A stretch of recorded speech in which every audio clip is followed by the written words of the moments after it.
Hi guys, this is for general help to anyone or everyone who may or may not need the reinforcement.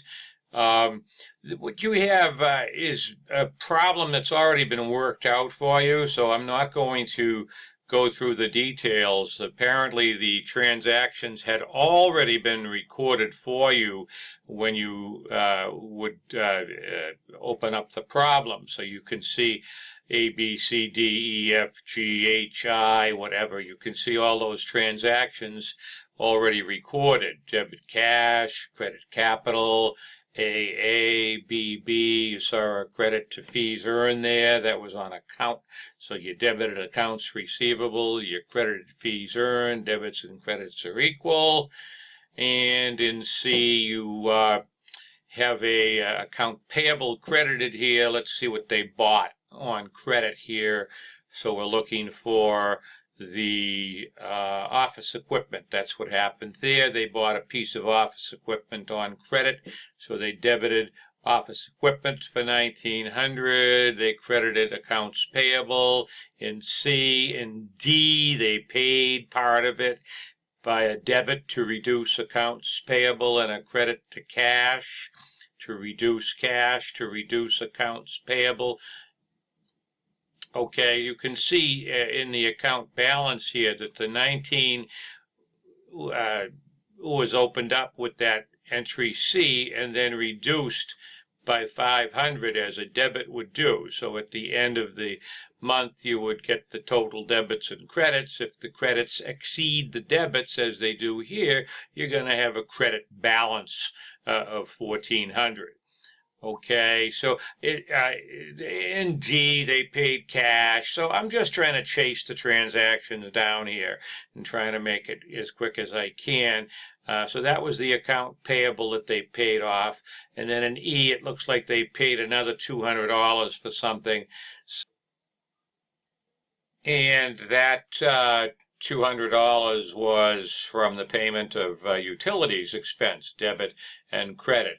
Then in F, I see they paid another $450, and that was for the rent, debit the expense to add to the expense, credit cash to reduce the cash. And then in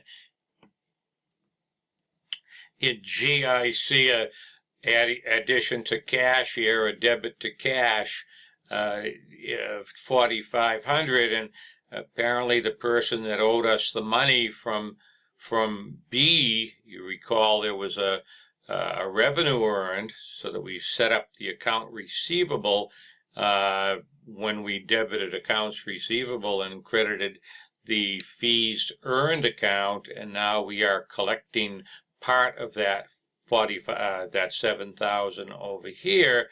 And obviously you can see the balance of the account at the end after you subtract the 45 from the 7 indicates that the customer still owes us $2,500.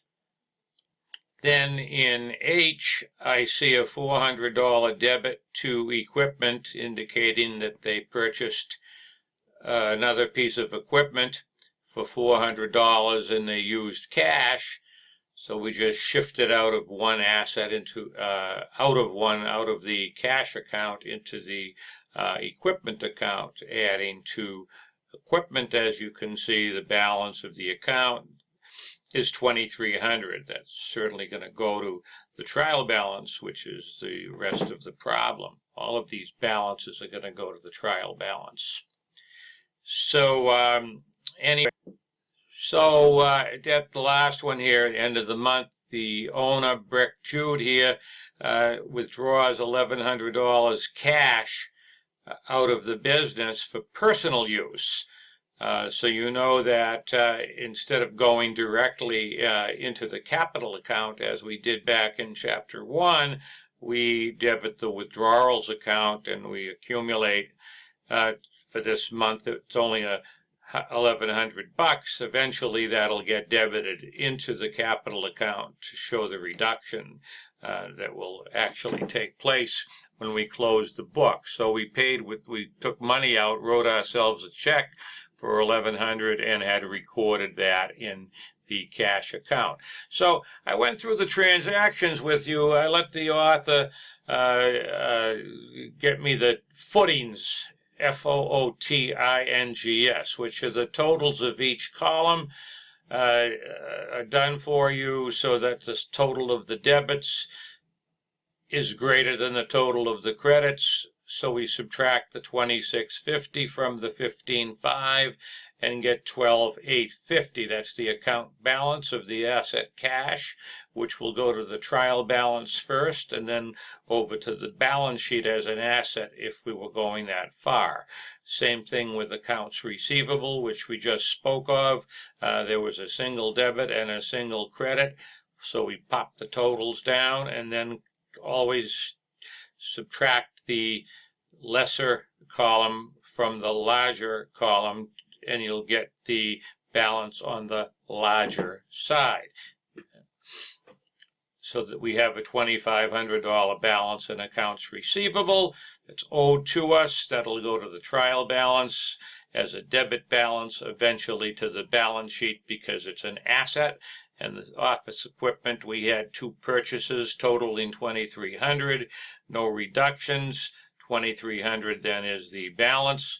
Office equipment is an asset.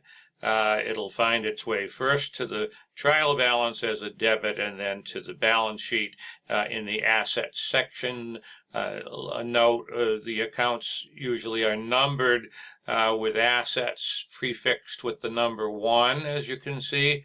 You got cash 111 and 112 and 121 for office equipment. The liabilities usually are prefaced with 2s.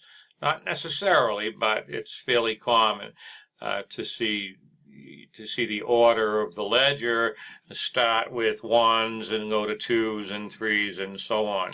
Okay, so that's pretty much it in terms of the balances. We already showed you after we paid the $500. We drop the totals and subtract the smaller from the larger, which gives you the credit balance. There was only one fee earned, totaling $7,000. That will go to the, so that's a credit balance. That's a credit balance, so that when you carry to the trial balance, you'll see those guys as credits. The capital account is the same as it was after the initial investment because we have not yet added the net income. We haven't added the profit from the revenues minus the expenses. We haven't yet added. We do that when we close the books. And the same is true with the withdrawals. We debit into the capital account as I just mentioned. Okay, so that capital account has to be brought up to date by taking the income or loss and either adding or subtracting from the capital account to get the ending capital balance. Okay, so you see the withdrawals, your utilities, and it's that's history. So that the next thing in this particular problem is nothing more than to follow the instructions, is to prepare a trial balance. And again, in an automated system, not only will these balances be calculated for you after you click post, after you record in a journal, but then all the way through, the process is electronically completed. And what you see here is a proof that you recorded debit and credit equality. You take each account and carry it from the ledger. This is the ledger where all the accounts are listed at the, say, the end of the month with their balances. As you can see, cash, 12,850, accounts receivable 25, office equipment 23. Here they are, 12,850, 25, 23. Then you'll see the credit balances come in. You've got the accounts payable, the capital, the revenue. Watch. The accounts payable, the capital, the withdrawals rather, and then the revenue, and then the rest of them are only the 2 expenses there, which you can see are $450 and $200. You can see them right here, here, and here. So your trial balance balances. So that doesn't mean you're 100% correct. You know, you could have entered wrong amounts. As long as they're equal, the system would take it. You could have used wrong accounts with the right amounts. And as long as you do debit and credit equality, the trial balance will balance. So that's why it takes a good audit at the end of the period to make sure that the account balances are correct, that we've recorded every transaction properly using the right accounts and the right amounts. Then we'll be cool. Okay, so that's all I wanted here. I mean, if you wanted to prepare the financial statements from this, you said, those are your assets, those are your liabilities. You got to do your, you got to do your income statement first. So that would be, $7,000 minus those two. Then you do your owner's equity statement. You start and balance 11,000 minus your 1,100 plus your net income, and then your balance sheet and your updated capital. I don't mean to rush, but we're not asked to do them, but we could obviously go right to the financial statements. That's long enough, 11:02. I hope this helps. Repeat it. Repeat it. If you're not understanding your debit and credit rules, I repeat them here. I go through every transaction with you. Obviously, the narrations, the transaction presentation is not brought forward. However, we can extrapolate just by looking, and then a little bit of help, go through the transaction as it should be recorded. Then the ending balances are calculated, and then we move to the trial balance. Okay, well, I hope this helps some people that might be struggling with it. I'll talk to you soon, and we'll pause it and stop it. Okay, have a good night.